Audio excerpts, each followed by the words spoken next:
mga lods, for today's video, magligo tag pabo. Una, anlawan muna natin siya kasi madami siyang dumi. Dahil tag-ulan ngayon ay maputik siya. Ay! Para ulan na ako sa likod.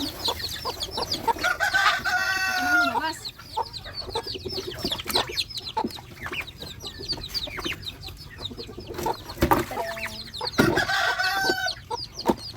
Next nga pala mga lods, maglagay na tayo ng tubig para maglagay na tayo ng kanyang sabon.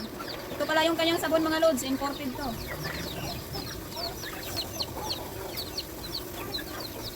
Mas mahal pa to sa sabon ko. Ang pabo, nakaligo na, pero kita, wala pa.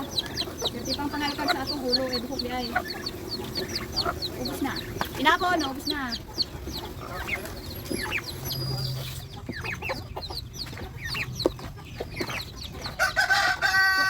Upo ka, upo! Wala, hindi marunong mag-upo ka. Ayaw niya upo. Payat na siya mga lods kay may ano siya, may fever. Liguan natin para maano. Refreshing. Tapos natin siyang paliguin mga lods. Painumin natin siya ng vitamins. Uy, nag-swimming na siya. Oh. Tada! Nag-bat ano siya, soaking. Nag-soaking. Huwag mo inumin kay ma-dead balls ka. Forever yan ka. Forever dead. Oh, kanina ayaw mo lububog. Ngayon. Oh, ano na? Oh, lu. Ayan, ano na siya. No, bukang matuluyan na siya. Tama na siguro to. Lu, ano siya? Laban ko na yung mukha niya. Baka nahan siya rin.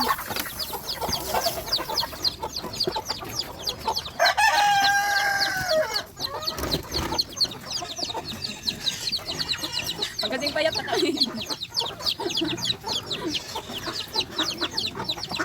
Nagkasakit kasi sa sila.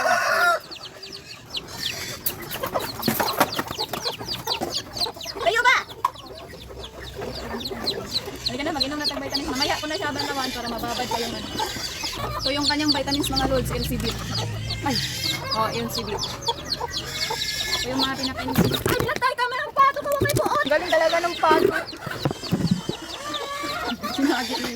Mga kidji talaga itong mga dimungkag na to. Inom para healthy. Yung mga nagkasakit po kasi mga manok at saka yung iba po pang mga pabo pag may sakit sila. Ito yung pinapainom ko na vitamins. Gumaling naman sila.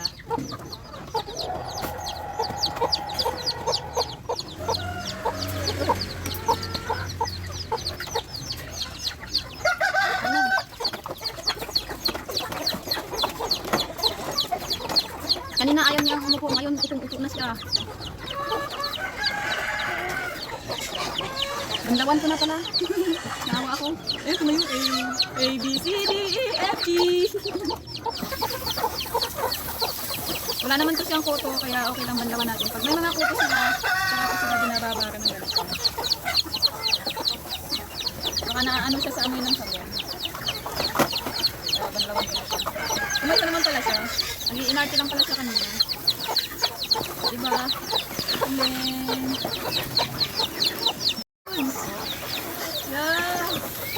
Gumagala na siya. Puro na kami. Basang-basa na kami. So, tapos na tayo magpaligaw mga lods. Ito na siya. Lalagay na natin siya sa kanyang bahay. Ayun. Hinarangan pa kami ng mga ano na to. Oh. Pupunta na kami sa kanyang bahay sa likod. Ayun na yung mga habang liig. Andun nga pala yung mga kasama niya mga lods. Pero sa ngayon, ito muna natin siya ilagay. Mag-isa lang siya dito. Kasi nga po may ano siya, may sakit siya. Kaya mag-isa na muna siya dyan. Kaya isolate muna natin siya. May COVID siya eh. O, dyan ka lang. Ha. Bye. Ayan na siya. Mainit naman ang panahon. Kaya matutuyo naman ito. Tulog na siya. Bubuhay ito. Tayo, live update tayo mga lods. Para malaman nyo kung ano nangyari sa kanya. Ayun na. Tumba na siya. Ayan, nilagyan ko lang siya ng mga kunting mga screen para hindi siya pasukin gaano ng mga lamok. Mamaya dagdagan ko pa po siya. So, dito na muna tayo mga lods. Thank you for watching. A-update ko po kayo sa kanyang buhay. Kung nabubuhay ba siya o ano. Yan.